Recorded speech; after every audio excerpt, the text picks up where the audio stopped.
Yes, I am. If you haven't subscribed to our page, please do that right now. We'd really appreciate that. Trying to get to 500 by the end of the year. And also, yeah, share, like, and subscribe. Thank you so much.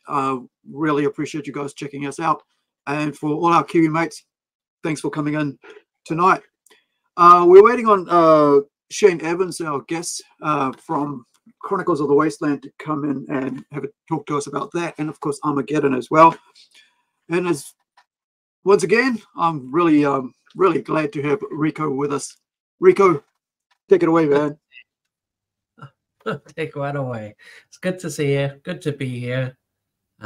Looking forward to chatting with Shane and showing off our community zine. Oh, blues. Yeah, you've got yours.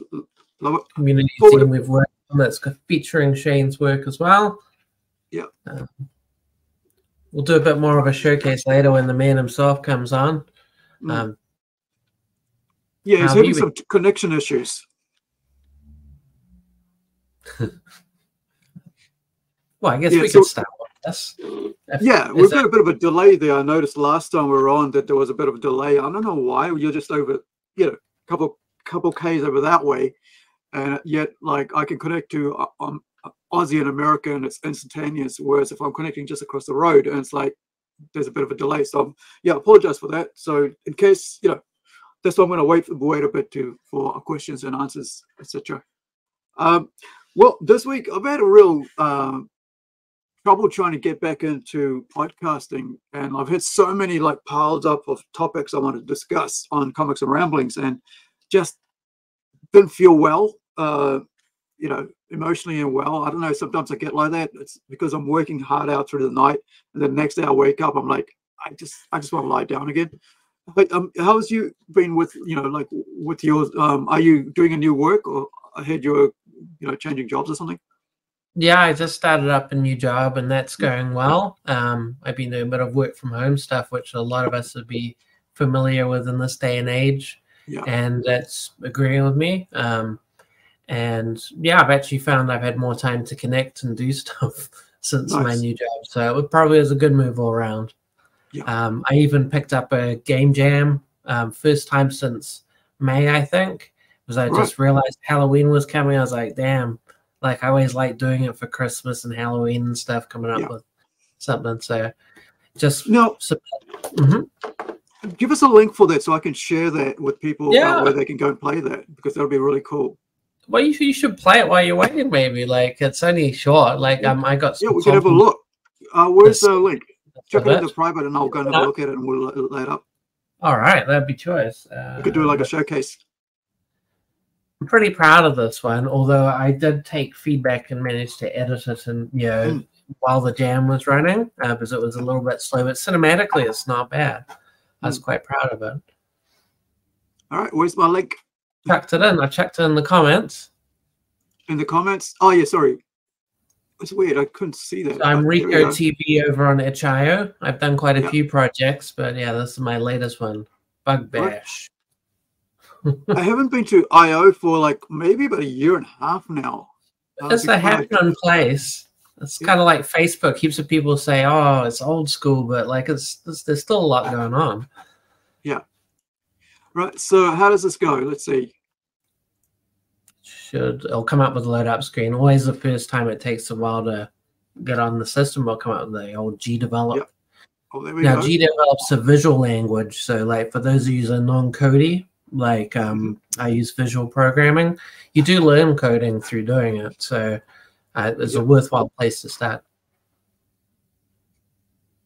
So what is G-develop? It's a fairly new visual. There's lots to choose from, but it's a visual. It does code blocks.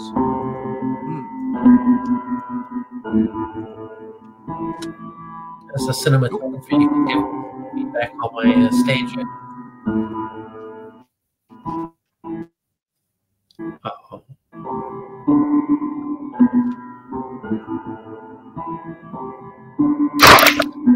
That's a bit of a scare.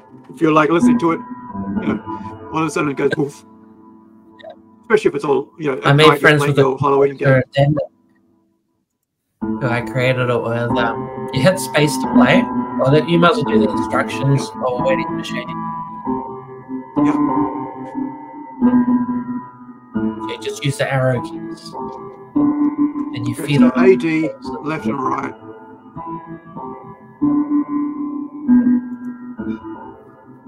And you eat awful bugs. Yeah.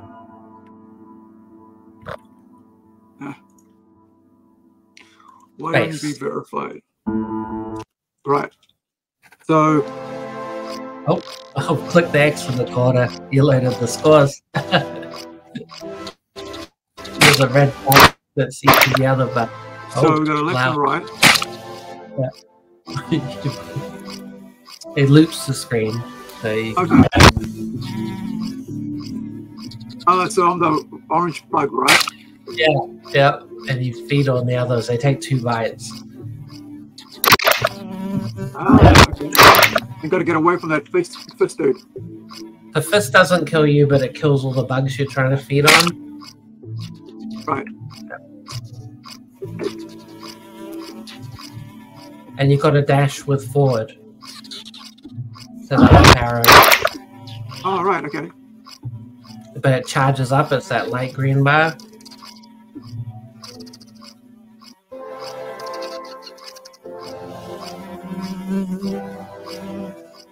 Oh.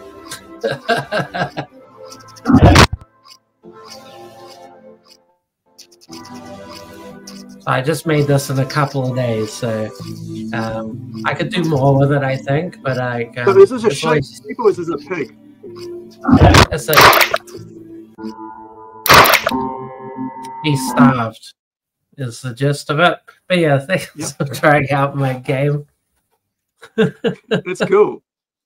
Hey Justin, how you doing, man? Yeah, it looks pretty cool, eh? Excellent.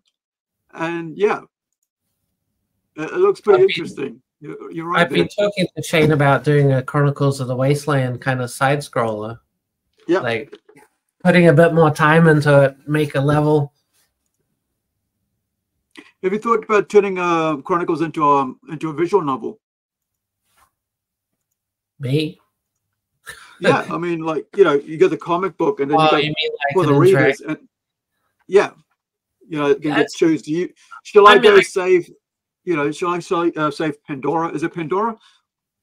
Oh, no, I just read it and I forgot her name. Portia. That's right. They're named after cars. Yeah. Oh, I get you. Dodge, Porsche. Well, he could. I think it's more of a Shane thing. Because like, even if I was to make it like, you know, one of those visual novels that you could follow, I could program it. But the different layers and stuff, and like, if you wanted an animation, although I could cut and do stuff, it'd really be best, you know, on Shane's end. Totally could do it if he had the vision for it. But that's more art orientated as opposed to like putting it together would actually be fairly easy. Yeah, I mean, yeah, I've worked on visual novels, as you know, and I'm always kind of like interested. Whenever there's games mentioned, I'm always like, this is the way to cross over into gaming is by taking comic book idea, the script, you know, what the story is, and then putting images on and making images move or doing short animations, and you're good to go. It allows. I think it's more. It gives more exposure. So you get seen by more folks if you kind of put it out there in more different ways. Is that Shane? Yeah, it's like everything's not working for him today. So I just asked him to drive if he wants to drive over. We could do that. Choice? Yeah, I mean, it's only you know, about 10 minutes away, so you could basically just drive over and hang out. And what was your feeling? So you've read book 1 and 2 now? I've only read 1, so hopefully you can bring book 2. How did you find it? Oh, hold on. Give me 1 sec. Yeah, go to Rico's. We can both hang out in a dingy room. Yeah. Yeah, so he's going to come over to you. Yeah, and you're right, Justin. I think, see, if you're an artist, right, it's much easier for an artist to do that thing than it is for a writer to do it, because a writer's got to go, I got to now find an artist to do it to make my game. Whereas you can go, I'm an artist already. All I got to do is put some friggin' text together and it's all good to go. There's a third member of the party. There's the programmer. There's the artist and the writer. Yeah, I mean that's true. But like even like I was thinking more in the sense of like people who do CGI, right? They already know how to do coding anyway. But you're right there. But I think it's much easier if you're an artist to get into those developments than it is for a writer to get into it. There are so many you always have to rely on an artist to push that work forward. Well, I guess for anyone with the passion, there's so many good tools that are really entry level that just open up. There's so much good stuff for animation or working with different sprites, 3D, especially when you're building like the kind of simpler games. Like there's a lot of materials to kind of get you going. And a lot of them kind of do the basic 3D as well, that when we were younger was like, wow, that's mind-blowing. Like nowadays, if we have the passion, we can all make a Doom or, Wolfenstein or whatever, pretty relatively like that, right? Did you ever play this? I haven't played that one, but this is one of the this is one of the groundbreaking games of its time. You got show the back of the box. I will. Just give me 1 sec. I want to show you something.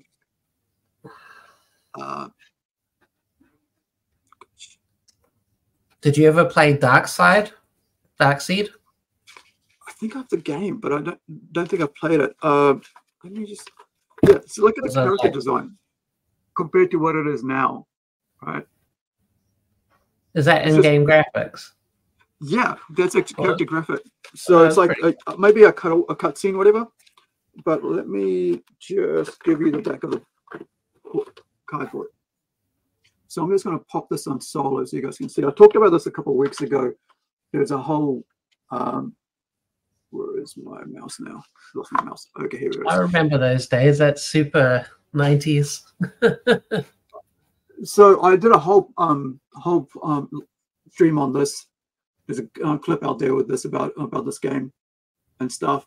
And it's just and the thing is, like, we've advanced so much that we've forgotten what came before. It feels like that we just, I don't know, I think we're just too excited with the new things that we forget how. One thing I hate is like we're going for the super realism in games now, and like back a few years ago you got like this really crazy styles and experimental stuff, and now it's all about, oh, look how many freckles, or like, look, that guy didn't get much sleep last night. And it's like I'm not into that with games. I don't want real life.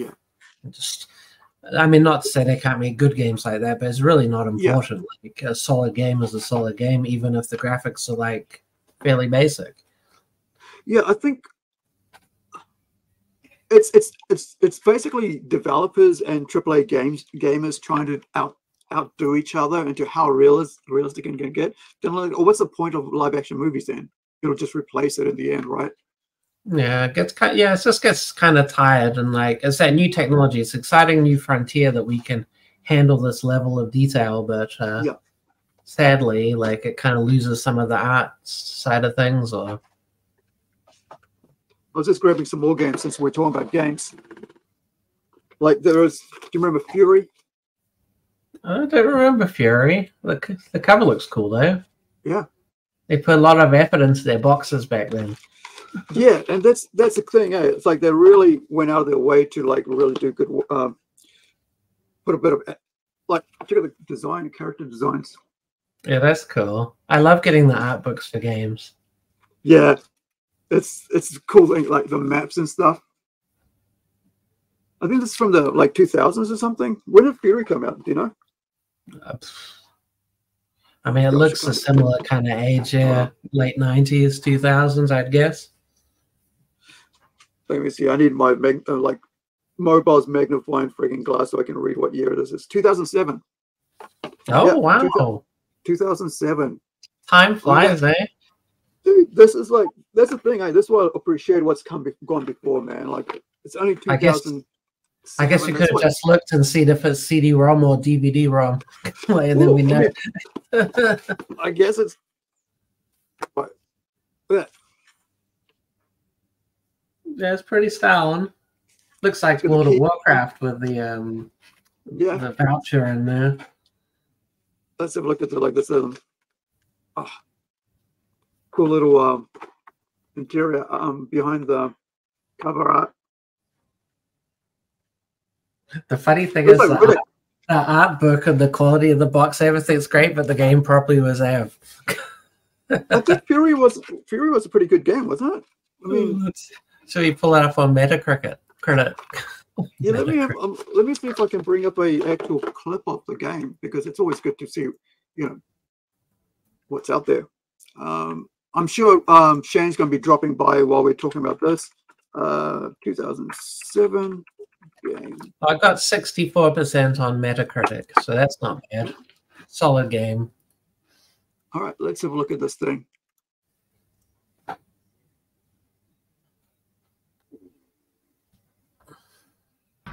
Are you still doing your visual novels? No, I had a fallout with the game developer, but I wrote one. I did the demo. I wrote the demo, but the guy found it too hard, what I was asking for, I think. But he did the first sort of like the characters and stuff and worked it out. But yeah, then I got to look for another person. So then I thought, like, well, you know what I'll do? I'll just wait for a bit, and when I get some time, finish that actual like another 3 or 4. That's badass. Yeah. So I thought I'll write a couple more chapters when I have time, and then get that ready. So I go, here's 5 chapters or something, or 3 chapters. We've got the game set up, so then we can release that as a whole thing and go, can we have get backers and see if we can get that developed that way. But it's interesting. I mean, like, as a writer, I'm like trying to write as many things out there that I can put my stories through, like whatever is there, right? Games, short films, animation, comic books, novels, whatever. I want to do it, right? Or audiobooks even, right? Talking about which. So, as you know, last week I went to, this week actually, on Tuesday night, there was a Halloween night. And we got to listen to Mike talk about his book and read from his book. Yeah. It cost him a bit. I was just, it's kind of, it's a good cover, but I want to show you something that I did a recording of that readings, a bit of it. So I'll pop that up so you guys can have a look. I find listening to Mike, read more easier than to read, for myself from novels now. I just find it like Did he read the whole book? I don't have, no, he read two stories, Blood Alcohol story, and then he read this is from Blood Alcohol here. Let me turn that up a bit. A skinny boy soldier still wearing his fatigues, a porcelain police cadet. Under the pulsing of the clubs on Oxford Terrace where I crowd, I landed one of the youngest yet, an 18-looking activist girl who'd strayed from some rainforest fundraiser. I coaxed her into the stolen station wagon, drove the woozy hippie home. Well, not to the home she was expecting. I parked in the shadow of a museum-like mansion that we rented off Gloucester Street. Ancient, chilly, cabins, fireplace inside the entrance, high ceilings, everything wooden, the floors, the walls, the creaking handrails, a stone mantelpiece, a silent chandelier, cast iron bathtub with claw feet in the upstairs bathroom, long and deep enough for Tracy to sleep in, covered in graveyard dirt, her hands folded on her tummy, her eyes closed. Closed till she smelled the feast that I brought home. Then her eyes went wide and bright. I guided the hippie girl upstairs, promising her a glass of water and a couch to crash on. Shoved her into the bathroom and held the door with my big steel arms. Tracy rose out of the tub and drifted like a kite, dripping dirt and dead flies, extended her claws and dropped, bit the neck and fed. A sticky puddle oozed under the door, indigo blue in the moonlight. Gone by morning, Tracy on all fours, lapping it up. Creepy, eh? That's I could hear. It was pretty theatrical.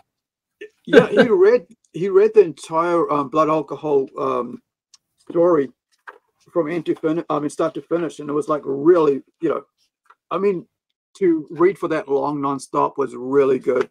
I thought it was like, it was like 36 pages. Is it horror or is it like what? All horror. Pure horror theme. Yeah. And there's different, 10 short stories. Let me get the link for everybody. Do you remember that one well? How would you surmise that one? Like, what would your elevator pitch be for that? Oh, I loved it. Really loved it. It's very, I like the fact that I could listen to him talk, read it out. I found that more enjoyable than if I was reading it myself because, I mean, I like audiobooks too. Yeah, it felt really, it was more engaging for me personally to just sit there and listen. I mean, I was recording and I was taking a couple of, photos every now and then, but my ears were there and just listening to him. And you can get the book there at Goodreads. There's a link for it there in the chat, guys.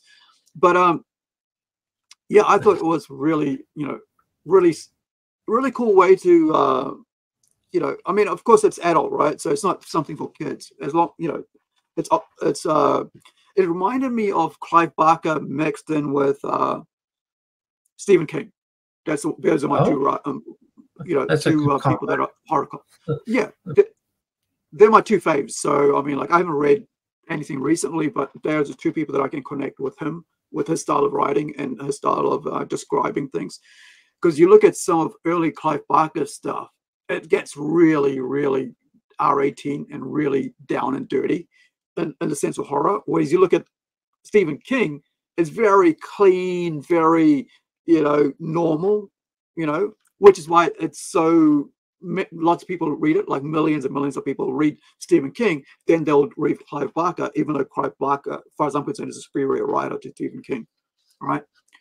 But Stephen King's more palatable for the masses. What did you think of his other work? Did you read any of the other stuff from him? I didn't get a book. I have to You borrow. didn't buy a book? What? You didn't buy any of his books? I didn't. I almost went along to draw. Right. I chickened out. Yeah, he read another one. There was another story in this. So he read that book, and then there was another half an hour before, because it was only a 2-hour slot. And so let me see, what was the other book story he read? The Beast Released. So that was a 20-minute. Yeah, that took a half an hour. So it's a 20-page book. But guys, check it out. I mean, like, there's other stuff that Mike's written. You can check out his the list. If you're into sci-fi, young, something for the young ones, it's, for like say, for your teenagers or something. Moneyland is a good book. That's a good story to read. I quite like that. What was the other ones? He does real life stories as well. So The Devil Took Her was the last one that I bought, and he's a prolific writer, so he's writing all the time. That's a big book. That one. Yeah. I mean, Did you do that for the course of this year? Yeah, which is quite interesting because I'll bring up the other one. But he does put out a bit. Oh, I just realized what's going to happen. Shane's going to show up here. Yeah, so you got The Devil Took Her, which just came out last year, right? That's a good cover too. Yeah. Who's doing the covers on the books? The same person that did the other cover. They're both good. Sorry, covers. Kitajima. The problem, so there's a good way it's a good way to keep everything connected, right? Yeah, well, it's a good idea. Well, actually, yeah, it's very consistent. But like that beyond that, good cover design and good art.